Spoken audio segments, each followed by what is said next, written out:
Audible is the leading provider of spoken word entertainment and audiobooks, ranging from bestsellers to celebrity memoirs, news, business, and self-development.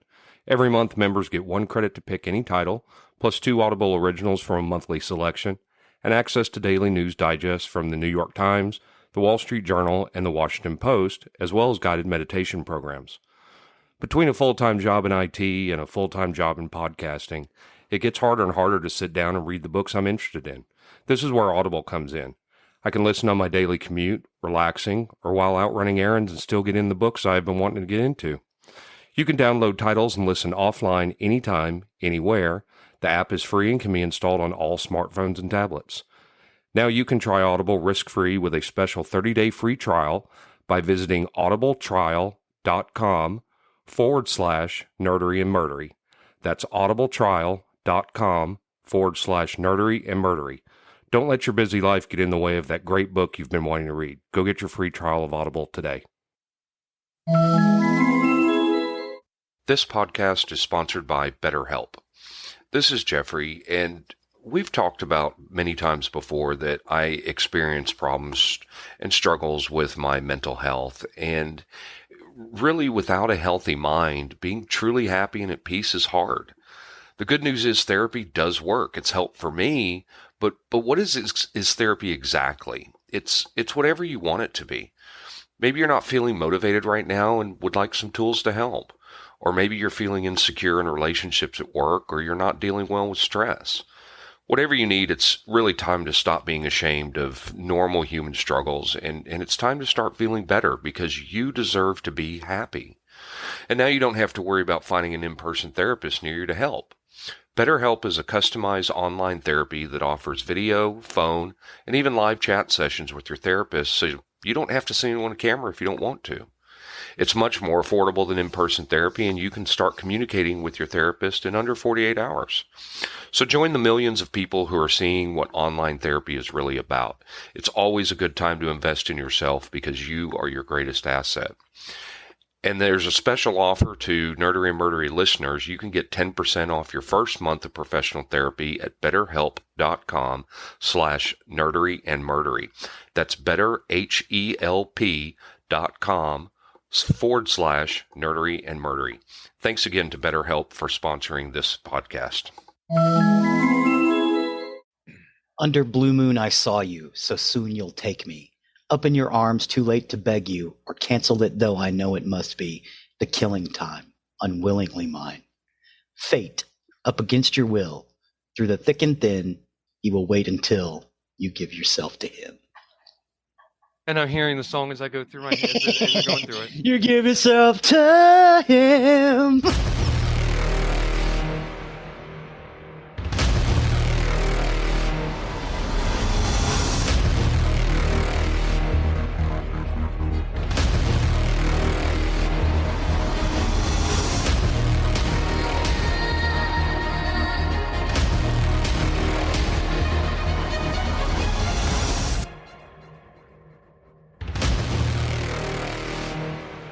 Welcome to episode 135 of Nerdery and Murdery. Big 135. I'm Zig with your nerdery. And I'm Geoffrey with your Murdery. Welcome to another week of the highs and lows, the ups and downs, the good and the bad, and the nerd and the murd. We bought a new bed. Okay. So when we left Denton, we sold all of our bedroom furniture because Chelsea just it was older and wanted to get something new, and okay. Wanted to wait new house, new bed. Wanted to wait till we got to the new house and everything. So we went out shopping and everything, and we did end up purchasing a new mattress and a new bedroom set.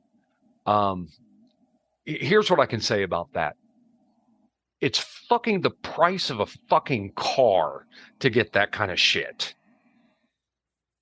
Really? It's crazy how expensive that shit is. Crazy. Just unbelievable. I mean, granted, you want a nice mattress to sleep on and things like that, but it can just get crazy. Now, I mean, it didn't hurt that we kind of bought a top of the line mattress and everything. It's got speakers in it and massaging in it and all kinds of stuff. You know, it's pretty high tech, and it even has an app that tells you how you slept and everything like that. It's pretty wild, but it's just unbelievable how crazy expensive that shit gets. Are you getting a good sleep? I'm getting used to it still. I didn't the first night at all. I get just getting used to it. It's got a 0 gravity setting that is supposed to be really good for you. I haven't really been able to sleep with that yet. I prefer to be straight out. So, you know, I don't know, but it's just, I just had to share that, how just incredibly expensive that is. Also dove into a couple of new TV series, not new TV series, but old. We're going back and we're watching Daredevil because neither of us watched the 3rd season. And so we're going back. God, I love the Daredevil. Oh, good. So good. I'd forgotten just how good it is. But the other show we've been watching, which is more of a lighthearted fare, and it's a lot of fun if you haven't watched it, is Ballers. Oh yeah, Ballers is funny. Have you watched it? Yeah, Ballers is funny. I like The Rock. I really do. And that's been a funny show. You know, I spend so much time during that show when they're dealing with the various football players and their stuff, just going, man, y'all are stupid. Y'all are just stupid. So that's a funny one. I recommend both of those shows if you haven't gotten into there. We're only in the 2nd season of Ballers, and we're in the 1st season of Daredevil, so we're kind of watching it off and on. Right now, we're just biding our time until the rookie is back out in February. So yes, new rookie. Are we getting new rookie feds? No, it got canceled. Damn it! Well, and it sucks that it got canceled. I figure they'll bring them back for episodes, though. I would think so as well. ABC / Disney, whatever, because of the writer's strike and everything like that, they decided they had to trim off some of the fat, and rookie feds got cut. Rookie feds is some of the fat. Yeah, that's bad because I didn't think it was as good as the rookie, but I enjoyed it. It was fun. Yeah. I really wish they would change their minds on that and bring that out, because I think those are 2 good companion shows to keep to put together. So yeah.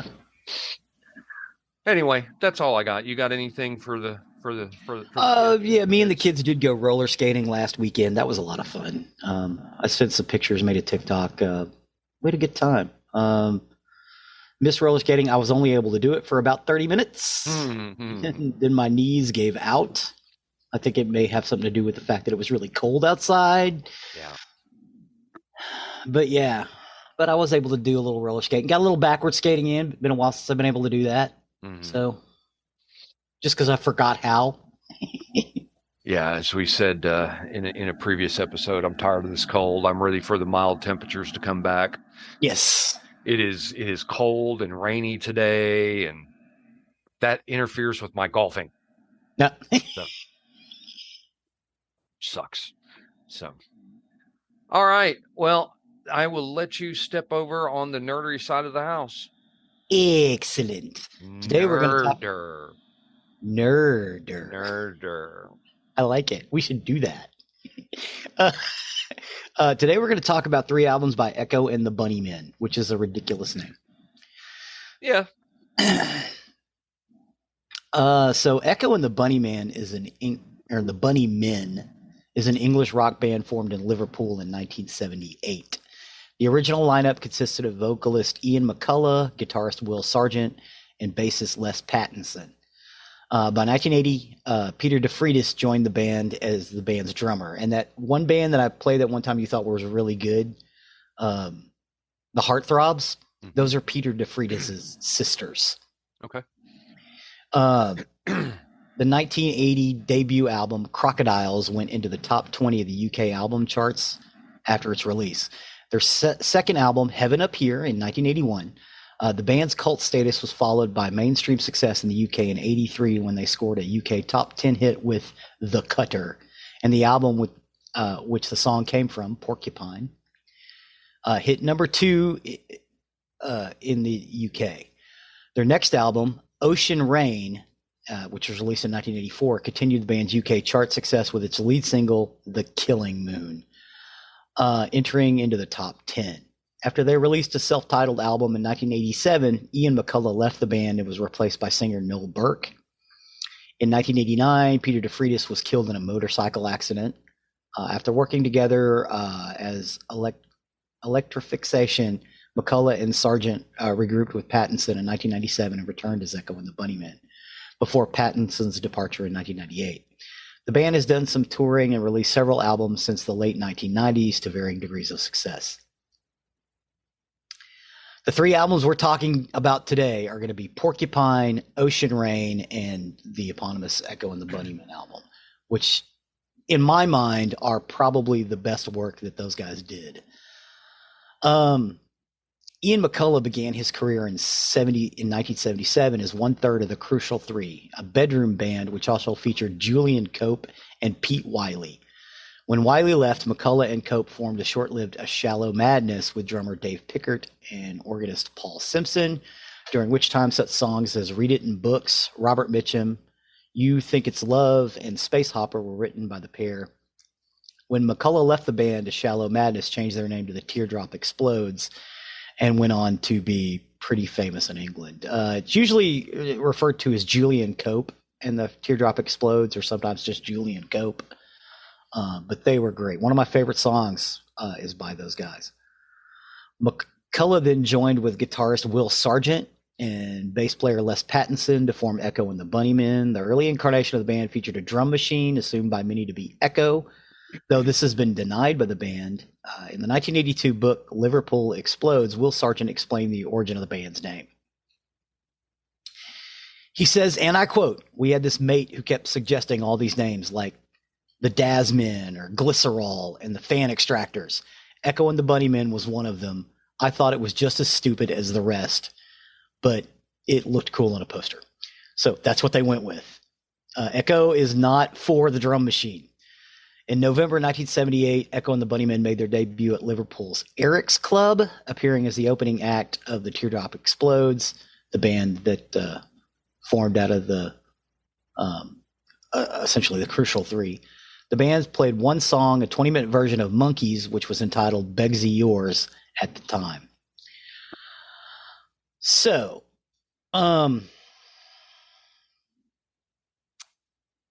yeah, Eric's in Liverpool was a very famous post-punk and post-punk club.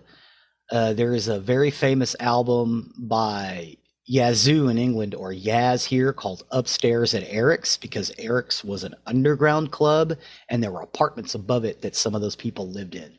Upstairs at Eric's is referring to that club.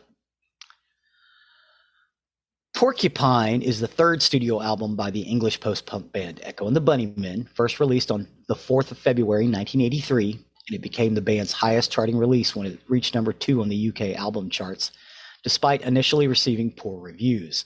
It also reached number 137 on the American Billboard 200, number 85 in the Canadian RPM 100 albums, number 24 in the Swedish chart in 1984.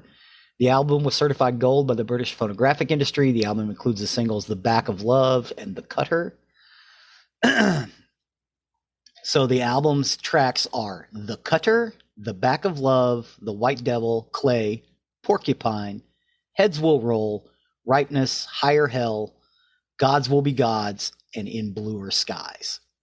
What did you think about the album Porcupine? Two things. First of all, completely not related to this at all. Okay. But if you haven't seen this, if you haven't seen it, please look it up. I love the clips of Family Feud when people tell Steve Harvey some of the weirdest shit. And the question on this particular one was, tell me a word that follows the word pork. And one of the guys said, "You pine." Porcupine. If you've never seen that clip, Please watch it because Steve Harvey goes banana ape shit over that one. That's so funny. Porcupine. I wasn't familiar with any of the songs on this one. I listened to it. They weren't bad. I didn't think they were great. No, they're not there yet. With Porcupine. No, and one of the things, because I always look things up on Spotify that I found interesting. Only 2 songs on there showed substantial plays, and that was The Cutter and Back of Love. The Back of Love, yeah, the 2 singles. The rest of them didn't even crack 1 million plays. So yeah. And I can kind of see why. I didn't think this was great. I thought it was okay. Yeah, The Cutter and The Back of Love are good songs, but this album's not there yet. It was like when we talked about Depeche Mode. That album was missing something. That first album that we talked about was missing something. The next one had more of it, and the third one had all of it together. Mm-hmm. Porcupine is like that. I like The Cutter. I like The Back of Love. I like In Bluer Skies too. The rest of it, I can kind of take or leave. I don't hate it, and I wouldn't turn it off, but I'm not going to actively go out and seek it. The Cutter and The Back of Love, which are amazing live, by the way. If you've never heard it live, they're put on a great live show. Will Sargent is still an incredible guitar player, and I think on the tour, that summer tour that I saw them with the Violent Femmes on,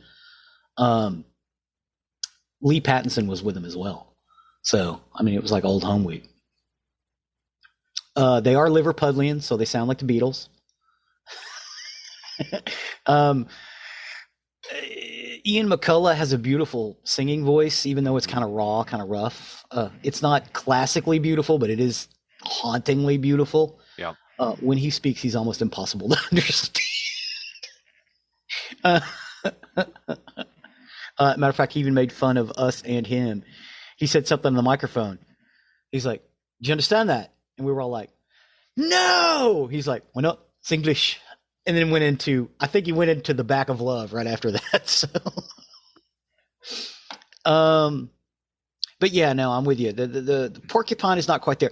I love the album cover art on it. They were getting with the same person to do the album cover art for all 3 of these albums. And it's, picture of the band, but in an unusual kind of way. The next album, I think, is the peak or the pinnacle of what they were able to do. The next album, which is the 4th album, Ocean Rain. It is an album by the English post-punk band Echo and The Bunnymen. It was released on May the 4th, 1984. So yeah, they released Porcupine in February of 83 and May of 84 for Ocean Rain.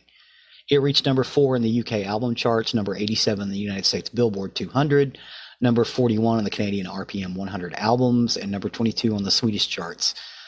Since 1984, the album has been certified gold by the British phonographic industry. Ocean Rain includes the singles The Killing Moon, Silver, and Seven Seas. Seven Seas. Again, Ian McCullough is Liverpudlian. It took me years to understand what the hell he was saying. 7 Seas, my fate among them, kissing the tortoise shell. That is not the way he sings it. He says tortoise. For years, I had no idea what the hell that meant. And I finally busted out the lyrics, and I was like, oh, he's saying tortoise. Okay, he can't say tortoise. He says tortoise. Or maybe, and this is what I'm thinking, tortoise sounds better in the song. Maybe. Could be. Maybe it was just it's like, I'm sorry, Ian. I believe the word is pronounced tortoise. I like the way it sounds better this way.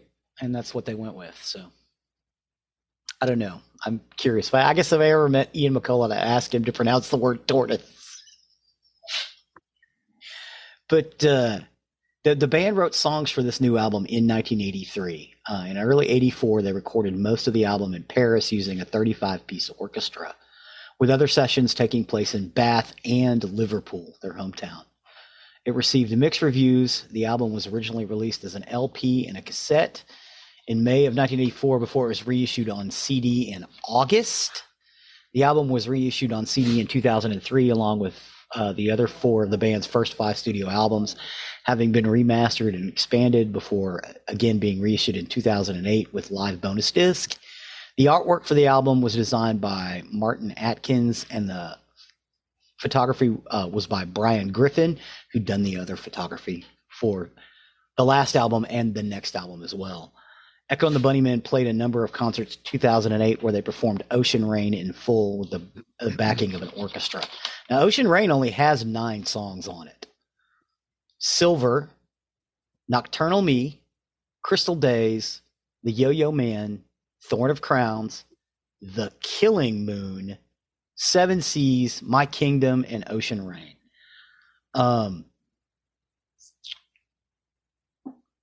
The Killing Moon may be the best song they've ever done. Agreed. The story about how The Killing Moon was written is weird. And Ian McCullough is so proud of that song, but he doesn't like to take credit for it.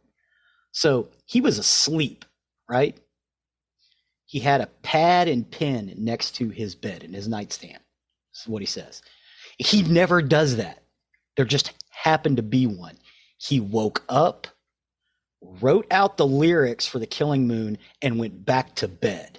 When he got up the next morning, he had the lyrics in his own hand, but he doesn't really remember writing them down. He knew he got up and wrote something down, but he couldn't really remember what it was. And when they went to record it and put music to it, the lyrics basically stayed roughly the same. They changed a few, just, because sometimes you want to change the way you say something or the cadence of it or a little bit of the lyrics. But he's so proud of that song because he feels like that song is one of those songs that lasts forever. But he's also kind of sad because he doesn't feel like he can take credit for it because he doesn't know where it came from. He wrote it out of essentially a fever dream, but he doesn't remember writing it down. He knew he wrote something, but doesn't remember exactly what it was. And I've heard him say that in a few interviews, is that song will live forever. It's one of those songs because it's so good. He likes the other songs too, but he doesn't know where the song came from.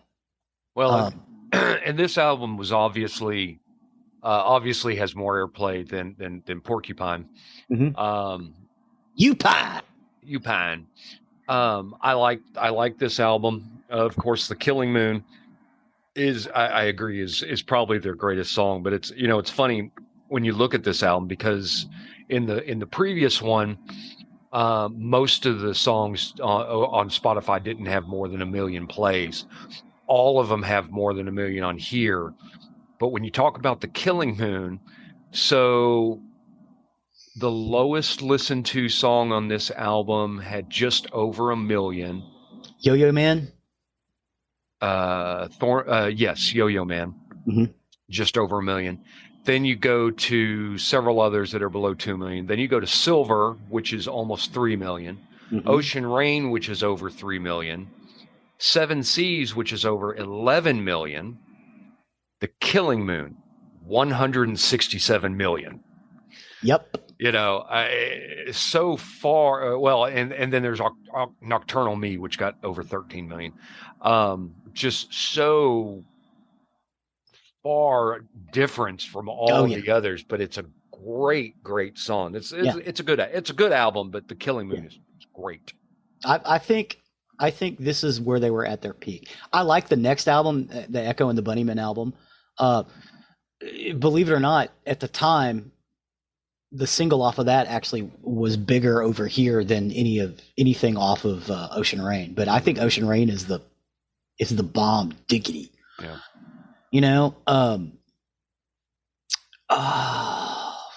Down to the album cover where they're basically sitting on a boat on a little river in a cave. I just love this album. I would say with that, the Yo-Yo Man is kind of experimental, which is why I figured it didn't have a whole lot of views. I like it, but I think it was more like a jam session. But yeah, I can listen to this whole album over and over and over again. Just like the Smiths' first album, just like Violator by Depeche Mode. It's one of those albums that's it just hits on all cylinders. And shortly after this, they did a compilation album that they released.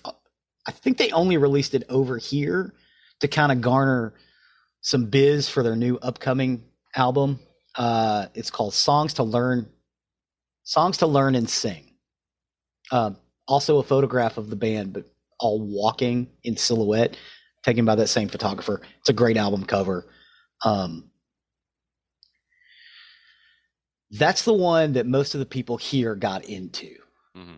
Like Killing Moon was on one of the Just Say Yes compilation albums released by, I want to say Mute over here, one of the record companies. They basically put a bunch of English new wave bands on these albums. It was Just Say Yes, Just Say No, Just Say Yo, Just Say Mao.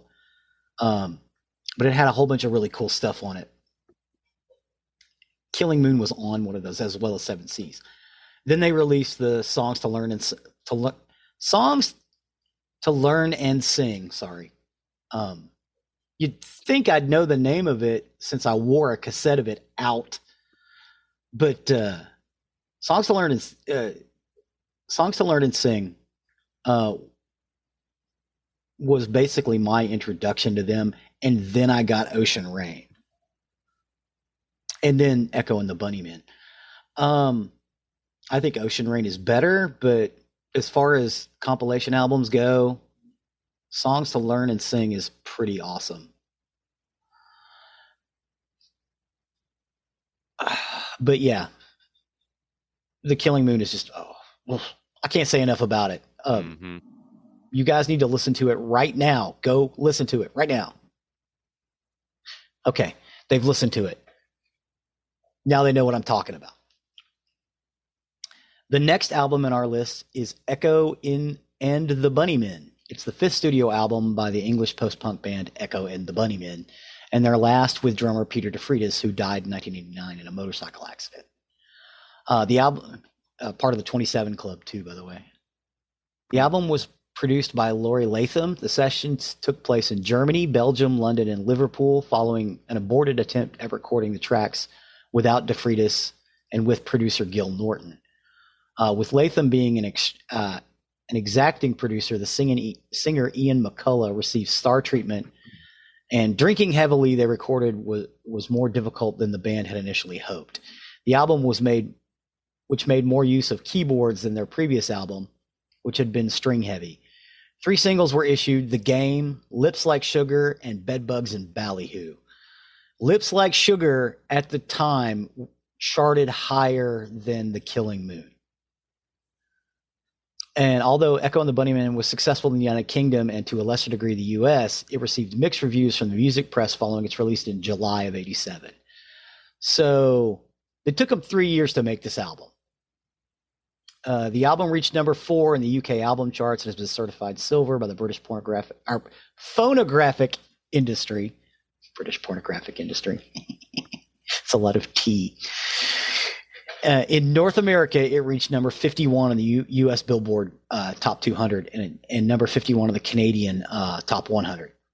In Europe, it stayed in the European album charts for 8 weeks, peaked at number 36 on its 4th week. Recording the tracks that were to appear on the Echo and the Bunnymen began at Coney Plank Studio in Cologne.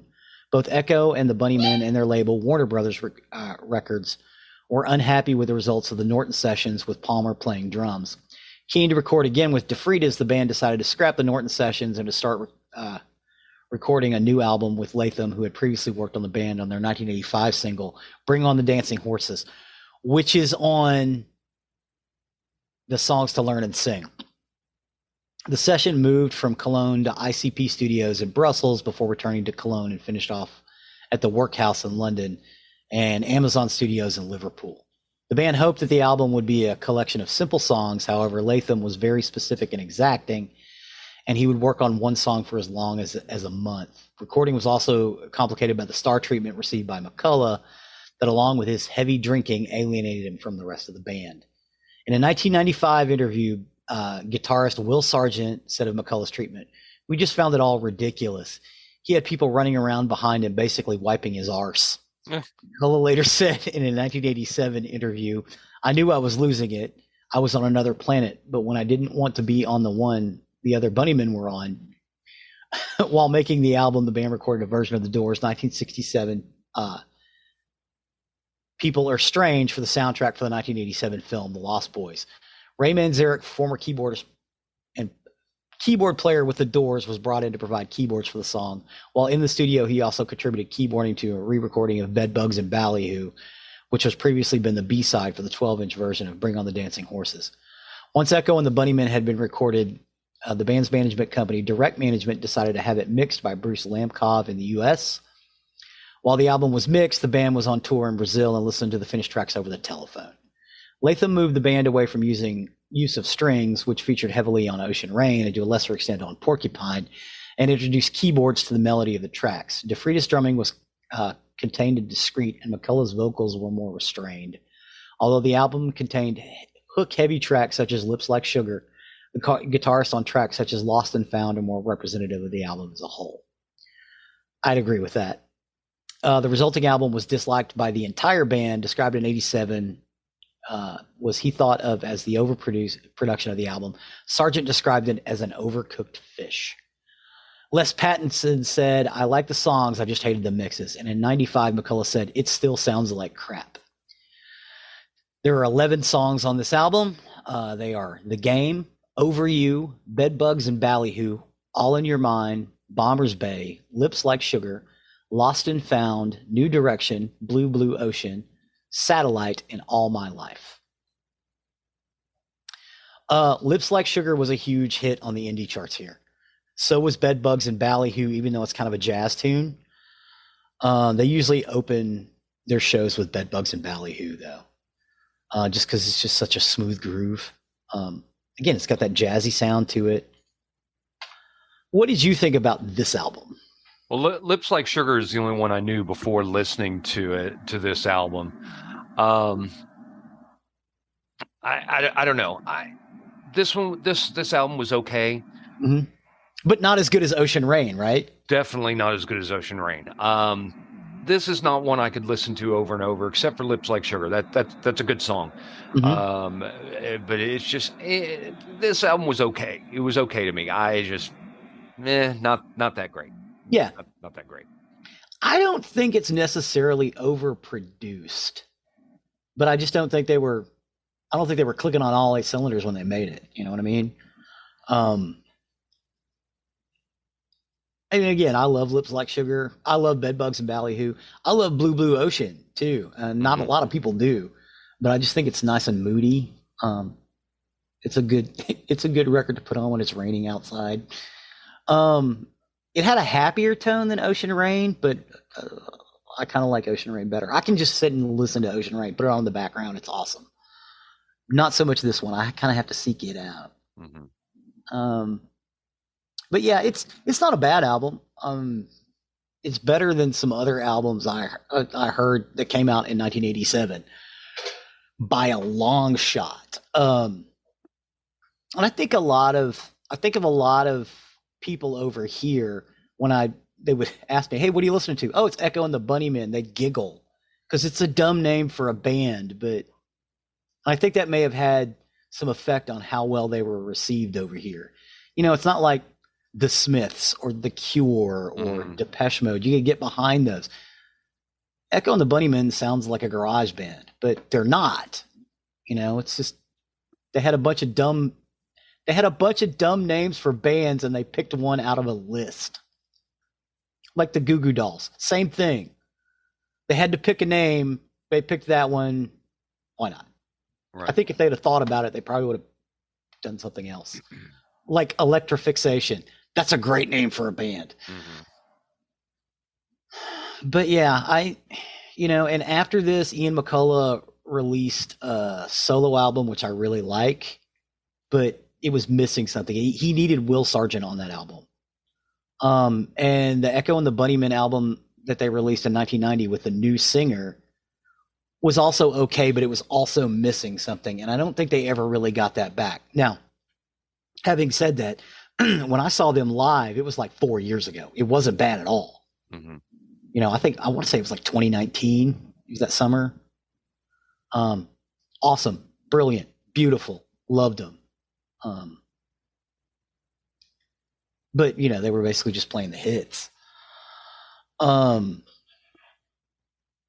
it was a Thursday night show. They did a set, the Violent Femmes did a set, and everybody went home. Great show, though. First time I ever seen anything in the Toyota Music Factory. Mm-hmm. I love that venue.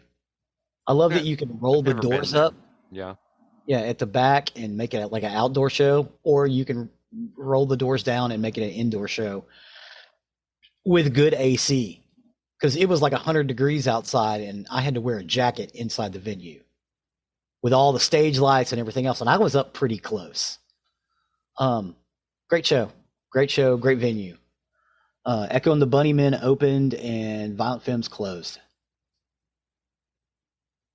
But yeah, these guys are amazing. It was one of those bands that I think kind of got slept on over here, except for the weirdo kids. And then later on, I think they were appreciated. By 1989, I think everybody was pretty cool with them. You know, especially after they'd heard Lips Like Sugar, People Are Strange, The Killing Moon, obviously. The people got more into them after they basically, well, they didn't, you know, necessarily split up, but they split apart. But they, you know, in Liverpool, they were well loved. They were a pop band over there, but they were kind of an indie band over here. But yeah, that's about it for those three albums from Echo and the Bunnymen. Other than get out and listen to them, Porcupine's a little more experimental, but Ocean Rain is a masterpiece, and Echo and the Bunnymen is good. It's just not as good as Ocean Rain. Right. Agreed. Well, thank you, Taylor, for taking us down another musical journey. Yeah, you're quite welcome. Gave me an excuse to listen to all three of those albums again. With that, I'll step over onto the murdery side of the house. Murder.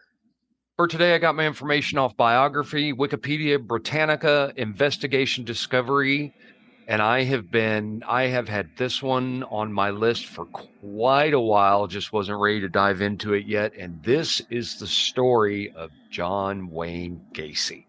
John Wayne Gacy, the killer clown. Yep. So John Wayne Gacy was a serial killer and rapist who murdered at least 33 teenage boys and young men in Cook County, Illinois, burying most under his house. As you had said, sometimes known as the killer clown for his habit of dressing in a clown costume and makeup, Gacy had an abusive childhood, shocker, and struggled with his homosexuality. Gacy committed all the murders in his Norwood Park home, luring his victims there with the promise of construction work or some other ruse, and then sexually assaulting and torturing them before killing them, usually by strangulation. Also, to attract teenagers for sex, Gacy converted his basement into a hangout where he provided alcohol and pornography. Well, of course he did. He was arrested in 1979, and the following year he was convicted of 33 murders, and Gacy was executed in 1994. Wow. So John Wayne Gacy was born on March 17, 1942 in Chicago to John Stanley Gacy and Marion Elaine Robison. His father, an auto repair machinist and World War I veteran, struggled with alcoholism and beat John and his two sisters with a razor strap if they were perceived to have misbehaved. John's father frequently belittled him. There's another of that McDonald triad. There it is. Calling him stupid and comparing him disparagingly to his sisters. One of Gacy's earliest childhood memories was of his father beating him at age 4 for accidentally disarranging car engine components. At 4. Yeah, of course. You got something laying out. A 4-year-old's going to pick it up and play with it. Right. That's what they do. That's kind of how their brain works. Okay. His mother tried to shield her son from his father's abuse, which resulted in accusations that he was a sissy, a mama's boy, and who would probably grow up queer. Gacy's psychosexual history began at the ages between the ages of 6 and 10, when a teenage daughter of one of his mother's friends reportedly undressed and played with him. Gacy never told his father, afraid that his father would blame him. And Gacy was molested at a young age by a family friend and contractor, and between the ages of 10 and 12, Gacy and a friend were accused of sexually fondling a young girl. Gacy's father did whip him for this. He was sickly, overweight, and an uncoordinated child, and he was unable to perform at sports or bond with children of his own age. He suffered alienation at school, unable to play with other children due to congenital heart condition that was looked upon by his father as yet another failing. He experienced frequent seizures and blackouts as a teen and was regularly in and out of hospitals, so his father accused him of faking the ailments for attention. Gacy later realized he was attracted to men and experienced great turmoil over his sexuality. Despite not graduating from high school, Gacy attended and graduated from the Northwestern Business College in Chicago, and then worked as a salesman and manager at a shoe company. In 1960, at age 18, Gacy became involved in politics, working as an assistant precinct captain for a local Democratic Party candidate, and this led to more criticism from his father, who called him a patsy. However weird, that same year, Gacy's father bought him a car. He did, however, keep the vehicle's title in his own name until Gacy paid for it, which took several years, and his father would confiscate the keys if Gacy didn't do as he said. In April of hold power over the kid. Well, in April of 1962, Gacy purchased an extra set of keys, and in response, his father removed the distributor cap, keeping the component for 3 days. Hours after his father replaced the cap, Gacy left home and drove to Las Vegas with $136 to his name in the hope of residing with a cousin. He worked in the city's ambulance service before being transferred to Palm Mortuary, and he worked as a mortuary attendant for 3 months, observing morticians embalming bodies and occasionally serving as a pallbearer. He slept on a cot behind the embalming room and later confessed that one evening while alone, he clambered into the coffin of a teenage male, embracing and caressing the body before experiencing some sense of shock. This experience prompted Gacy to return home. In 1964, he met and became engaged to Marilyn Myers, whose father owned 3 KFC restaurants in Waterloo, Iowa. Gacy relocated there to manage the restaurants, and he and Myers had 2 children together. During their courtship, Gacy joined the local JCs, and that same year he had his second homosexual experience. According to Gacy, a colleague in the JCs plied him with drinks, invited him to spend the evening on his sofa, and then the colleague then performed oral sex on him while he was drunk. By 1965, Gacy had risen to the position of vice president of the Springfield JCs and was named the 3rd most outstanding JC in Illinois. Position of moral authority. Yes. And power. Yeah, power and moral authority. Yes. This is just getting worse. Well, Gacy became a self-made building contractor and Democratic precinct captain in the Chicago suburbs in the late 70s.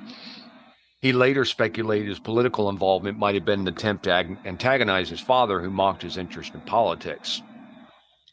Gacy said, quote, "And maybe it was a way to get acceptance. I was always looking for acceptance because my dad made me feel I was never good enough." Well liked in his community, Gacy organized cultural gatherings and was active in political organizations and the JC Civic Group. Gacy later called this the happiest period of his life, and he even earned much coveted praise from his father, who said he had been wrong about Gacy. Gacy said, quote, "Back then I was thinking of running for alderman. After that I wanted to go for mayor, and if that worked, I was going to run for the state senate. I didn't see any limits."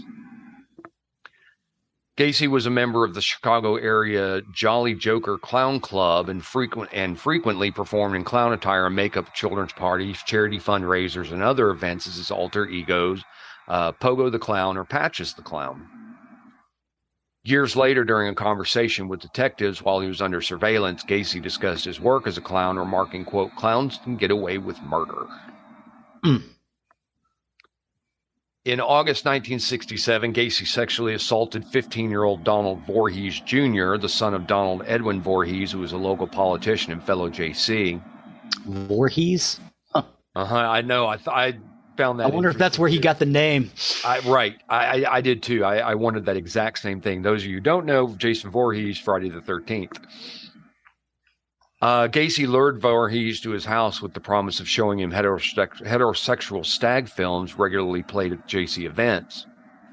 Gacy plied Voorhees with alcohol, allowing him to watch a stag movie, then persuaded him to engage in mutual oral sex, adding, quote, "You have to have sex with a man before you start having sex with women."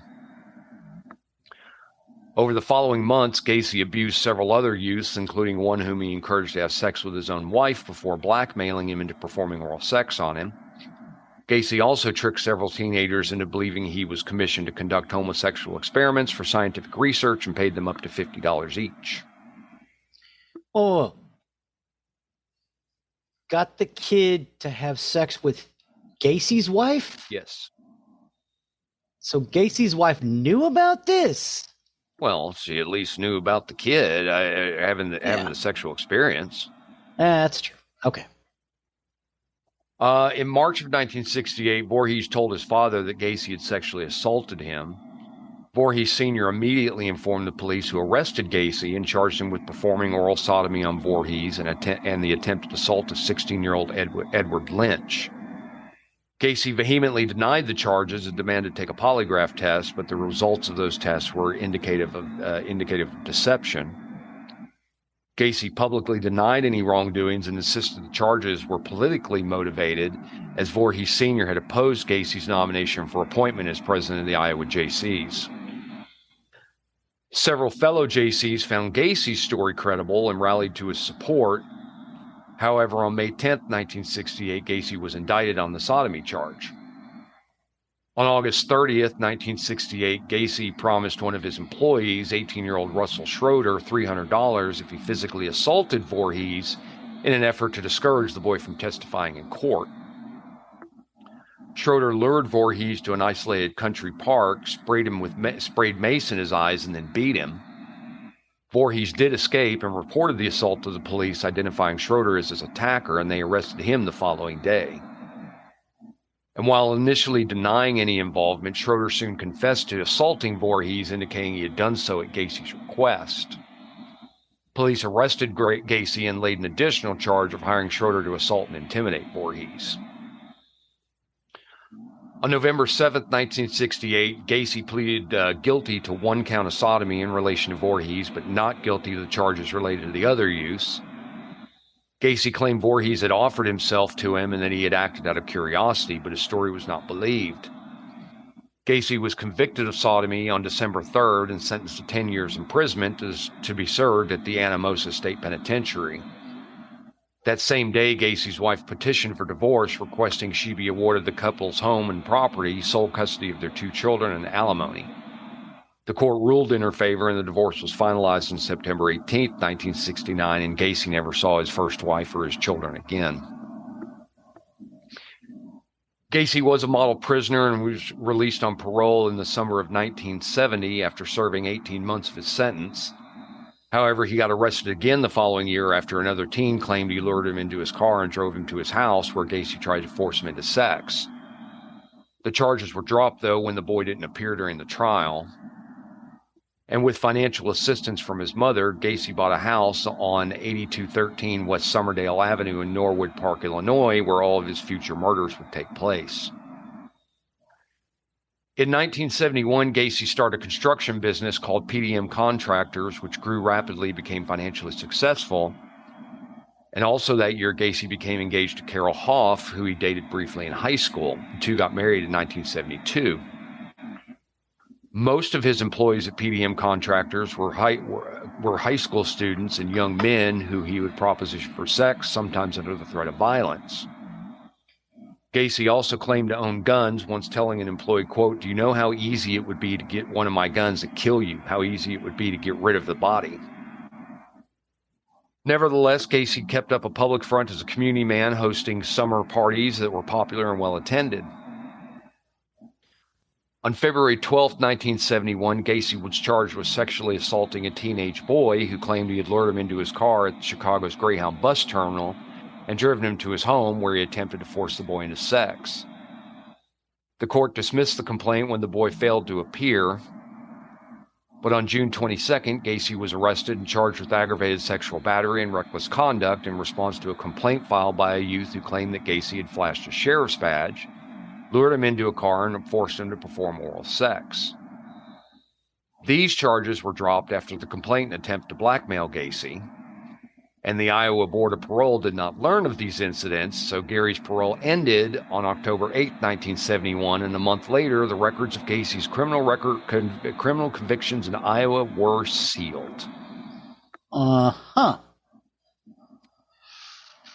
Gacy committed his first known murder in January 1972 after luring the 16-year-old Timothy McCoy to his house for sex. The next morning, Gacy saw McCoy standing in the bedroom doorway with a knife and rushed to attack him, wrestling the knife away and stabbing McCoy to death.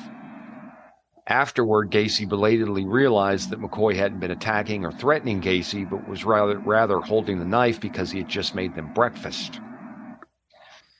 Nevertheless, this incident caused Gacy to discover he received sexual gratification from killing McCoy, and later said, quote, "That's when I realized that death was the ultimate thrill." Gacy said he committed murder for the second time around January 1974. The victim remains unidentified. He was strangled and placed in Gacy's closet before burial. Gacy stated later that bodily fluids leaked from the victim's mouth and nose, staining his carpet, and Gacy regularly stuffed rags, the victim's own underwear, or a sock into the mouths of subsequent victims to prevent such leakage. In 1973, Gacy and a teenage employee traveled to Florida to view a property Gacy had purchased, and while there, Gacy raped the employee in their motel room. After returning to Chicago, this employee drove to Gacy's house and beat him in his front yard. Gacy told his wife that he had been attacked for refusing to pay him for poor quality painting work. Another of Gacy's victims was John Butkovich, an 18-year-old PDM employee whom Gacy lured into his house with the promise to discuss overdue pay. Once there, Gacy gave him alcohol, tricked him into putting handcuffs on, and then strangled him. The use of handcuffs at this point would become a frequent method for Gacy, who would sometimes tell his victims he was going to show them a magic trick. Butkovich's parents were suspicious of Gacy and called the police more than 100 times and urging them to investigate further, but they never did.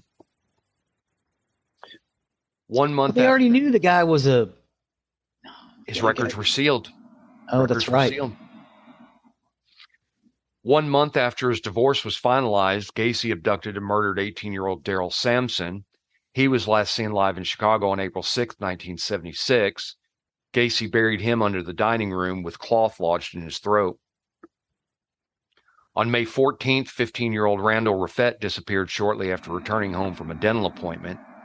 Hours after Raffett was last seen by his family, 14-year-old Samuel Stapleton vanished as he walked home from his sister's apartment. He and Raffett were close acquaintances, and they were buried together in the crawl space, and investigators believe the two were murdered the same evening. On June 3rd, Gacy killed 17-year-old Michael Bonin, who disappeared while traveling from Chicago to Waukegan.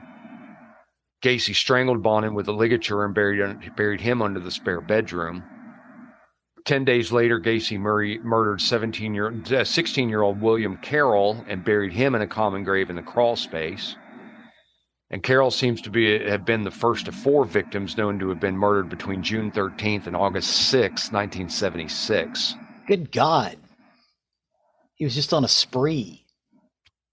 Well, 3 were between 16 and 17 years old, and one unidentified victim appears to have been an adult.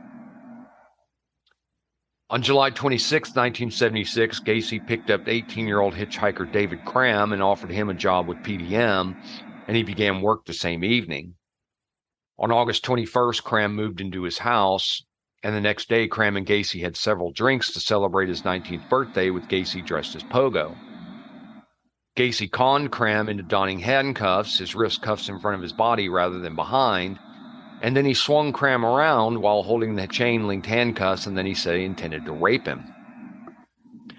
Cram kicked Gacy in the face and freed himself. But a month later, Gacy appeared at Cram's bedroom door intending to rape him, saying, "Dave, you really don't know who I am. Maybe it would be good if you give me what I want."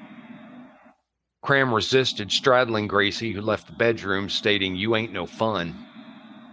Cram moved out on October 5th and left PDM. Don't know why it took so long for him to move out. Shortly afterwards, Maybe he didn't have no place to go. Yeah, that's possible. It's possible. Shortly afterwards, another employee, 18-year-old Michael Rossi, moved in. Rossi had worked for PDM since May 23rd of 76, and he lived with Gacy until April 1977. Rossi would sometimes assist Gacy in clowning at grand openings of businesses, Gacy as Pogo and Rossi as Patches. On August 5th, 16-year-old James Hackeson is last known to have phoned his family, possibly from Gacy's home. Hackinson died of suffocation, and his body was buried in the crawl space beneath 17-year-old Rick Johnson, who was last seen alive on August 6th.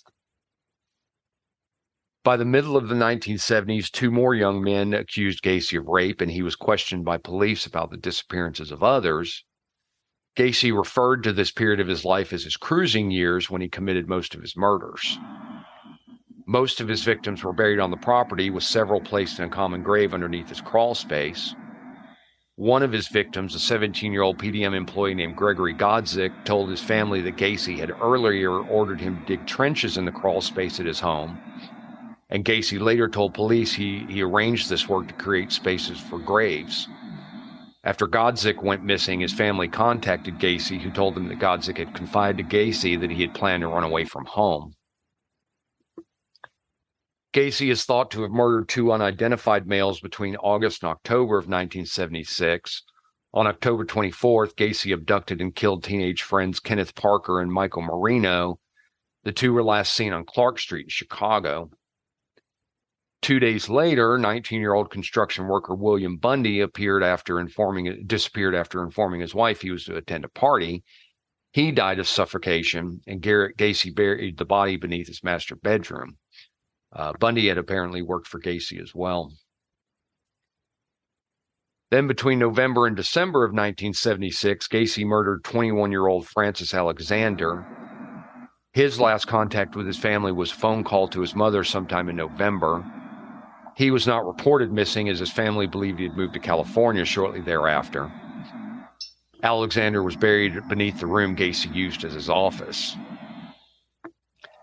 Gacy killed several more victims during this time period, but one he left alive was Robert Donnelly, who was a 19-year-old college student he abducted from a Chicago bus stop. After bringing him to his house, Gacy raped and tortured Donnelly, dunking his head repeatedly in a bathtub until he passed out, performing fake executions with a gun loaded with blanks. Donnelly was in so much pain, he begged Gacy to kill him, but Gacy let him go and warned him not to tell anybody, but Donnelly did report him to the police.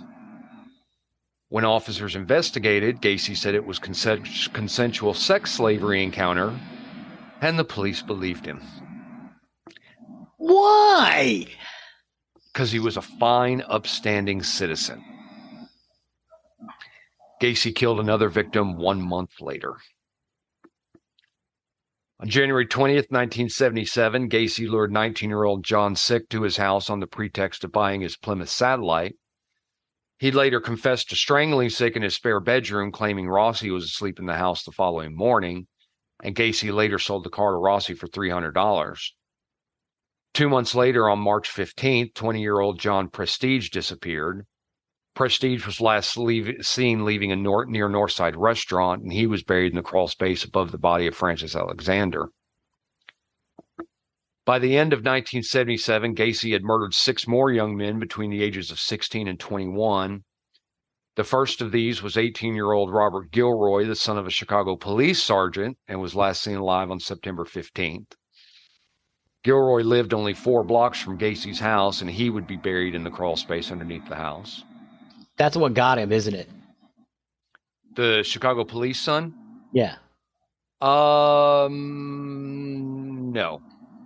Oh, okay. No. Although if I recall right, his police father did end up getting involved in it later. That's not what got him. No.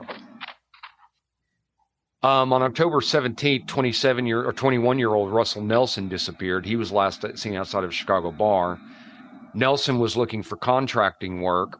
Gacy murdered him and buried him beneath the guest bedroom.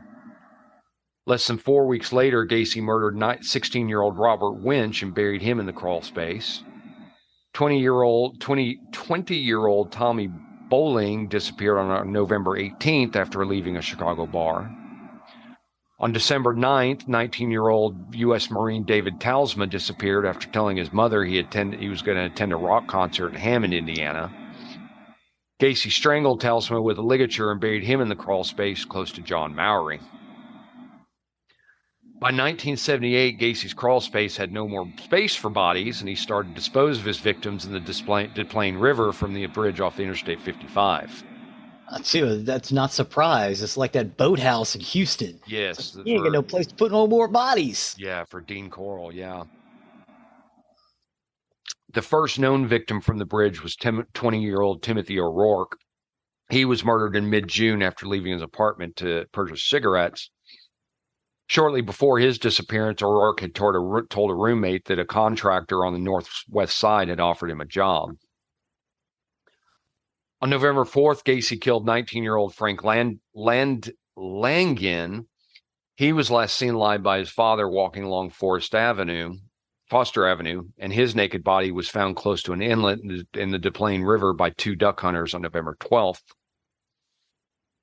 On December 11th, 1978, 15-year-old Robert Peast went missing after telling his mother he was going to meet Gacy to discuss a potential construction job. Peast's family filed a missing persons report with the police, which led to a search of Gacy's house in Norwood Park. This is the one that did That's what got him. Authorities discovered several suspicious items there, including police badges, a pistol, hypodermic needles, pornographic films, and items they later learned belonged to some of Gacy's victims. After this, there was a lengthy period of police surveillance and investigation, and police discovered a receipt at Gacy's house that belonged to Peast, contradicting Gacy's claim that he had no contact with Peast the day he went missing. This resulted in further searches of Gacy's house, eventually leading to the discovery of several trenches filled with human remains in the crawl space beneath his house. The area of the house had admitted a foul stench for years, but Gacy had told his house guests and wife that the smell was the result of moisture buildup. Gacy eventually confessed to killing about 30 people. In 1979, months after Gacy's arrest, his house at 8213 West Somerdale Avenue in Norwood Park, Illinois, was dismantled in an effort to find more evidence. The following year, the house and all structures on the property were demolished, and a new house was eventually built on the property. I would not live in a house built on that property. Me either. I hope they got it cheap. Well, according to one worker involved in the demolition of Gacy's house, he said, quote, "If the devil's alive, he lived here." Gacy's trial began on February 6, 1980, with Gacy having confessed to the crimes. The arguments were focused on whether he could be declared insane and thus remitted to a mental state mental facility. Gacy spent hundreds of hours with doctors at the Menard Correctional Center in Chester, Illinois, and underwent a series of psychological tests. Gacy tried to argue he had multiple personality disorder and that his mind was split between the personalities of a contractor, clown, politician, and police officer named Bad Jack. Gacy claimed Bad Jack hated homosexuality and viewed male prostitutes and some of Gacy's victims as, quote, scum, weak, stupid, and degraded. Gacy pleaded not guilty by reason of insanity, and he went on trial for 33 murder charges. The prosecution argued Gacy was sane and in control of his actions, pointing to the elaborate steps Gacy took to both prepare for and conceal his murders. The chief prosecutor, William Kunkel, said, quote, "These were certainly the acts of a man capable of premeditation, acting in his own best interest under duress and recollecting the details of his criminal activities." Mental health professionals testified for both sides about Gacy's mental state. On March 12, 1980, after a short jury deliberation, Gacy was found guilty of committing 33 murders, and he became one of the most ruthless serial killers in American history. He was imprisoned at the Menard Correctional Center in Chester for 14 years, appealing the sentence and offering contradictory statements on the murders and interviews. And although he had previously confessed, Gacy later denied being guilty of the charges and had a 900 telephone number set up with a 12-minute recorded statement declaring his innocence. While at 30 Menard, bodies under his house. I know, right? How did he think that was going to work? Right. I don't know. I don't know. While at Menard, Gacy took up studying the visual arts, especially painting. His paintings were shown to the public via an exhibition at the Chicago Gallery, and many of his paintings depict Gacy as Pogo the Clown. In 2017, Mullock's Auctions in Shropshire, United Kingdom, auctioned off several of Gacy's artworks, as well as crime scene pictures from Gacy's trial. After the U.S. Supreme Court refused to hear Gacy's final appeal in October of 1993, an execution date was set for May 10, 1994 at the Statesville Correctional Center in Crest Hill, Illinois. Before his death, Gacy said the victims' families would get no comfort from his death and accused the state of murdering him. His last words were reportedly, quote, "kiss my ass," but the prosecutor who tried the case and attended his execution said Gacy didn't speak in his final moments. Gacy was executed by lethal injection. Before the execution began, the chemicals used to effect the execution solidified unexpectedly, clogging the IV tube. The execution team replaced the clogged tube and the execution resumed. The entire procedure took 18 minutes. Anesthesiologists blamed the problem on the prison officials' inexperience in conducting an execution. And this error apparently led to Illinois adopting an alternative method of lethal injection. The prosecutor, William Kunkel, said, quote, "he got a much easier death than any of his victims." After Gacy's death was confirmed at 12:58 a.m. on May 10, 1994, his brain was removed. And it's in the possession of Helen Morrison, who is a witness for the defense at Gacy's trial, who has interviewed Gacy and other serial killers in an attempt to isolate common personality traits of violent sociopaths. So we actually have his brain to study so he can stop making more serial killers. Possibly. Well, don't beat him. Yeah, don't beat your kids. His body was cremated. In the years since Gacy's arrest, there have been lingering concerns that Gacy might have been responsible for the deaths of other people whose bodies have yet to be found. And when police uncovered human remains in Gacy's house in 1978, 8 bodies couldn't be identified. In July 2017, Cook County authorities used DNA evidence to identify one of those unidentified victims as the 19-year-old James Hackinson, who had been reported missing since 1976. In October of 2021, DNA testing identified another of Gacy's victims as 21-year-old Francis Wayne Alexander, who also disappeared in 1976. A 1992 television movie titled To Catch a Killer explored the efforts to find out what happened to the missing teenage boys who were later discovered to be among Gacy's victims. The movie starred Brian Dennehy, Michael Riley, Margaret Kidder, and Dennehy, who played Gacy, was nominated for an Emmy Award. He was really good, too. Well, according to Dennehy, Gacy wrote him a letter from prison protesting his portrayal in the film and proclaiming his innocence. In 2021, Investigation Discovery released The Clown and the Candyman, a 2-part documentary about Gacy and serial killer Dean Corll, who we've covered previously. And Netflix released Conversations with a Killer, the John Wayne Gacy tapes, on April 20th, 2022, featuring interviews with people involved in the case and archival studio footage from Gacy's incarceration. Is the second entry in Netflix's Conversation with a Killer series, of the first of which was focused on serial killer Ted Bundy. And that is the story of John Wayne Gacy. Well, thank you, sir. That was very interesting. Yeah, I've been interested in covering Gacy for a while. It's just so much to get into. I need to dedicate some time to it. So finally decided it was time to dive into that and get that one off my plate.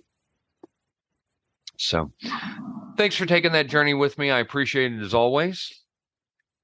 As a reminder, this is the end of our recording week. As a reminder, you can find more about what we talked about today on nerdandmurd.com. That's our website, the hub to everything we talk about. It does include pictures and links to everything we talked about today, as well as a link to our YouTube video, which Zig so often updates. Yes, as a matter of fact, we've got all the albums we talked about today. Cool. Sometimes in an individual song form as well. Awesome. Definitely check that out. On our website, you can also find the link to our merchandise page, where if you wish to show off your Nerdy and Murdy fandom, please do consider purchasing something from there. The items that are for sale there, along with our Patreon, do help with the cost of this show. Our patrons help donate to the show, help us keep going.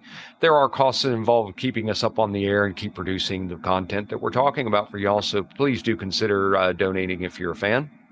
Please and thank you. Please and thank you. We appreciate each and every one of our patrons. Last but not least, please don't forget to leave a 5-star review wherever you can. It really helps us and others to find our content, to listen to the stuff we may be talking about. So with that, I have been Zig with your nerdery. And I'm Geoffrey with your murdering. Cue the music.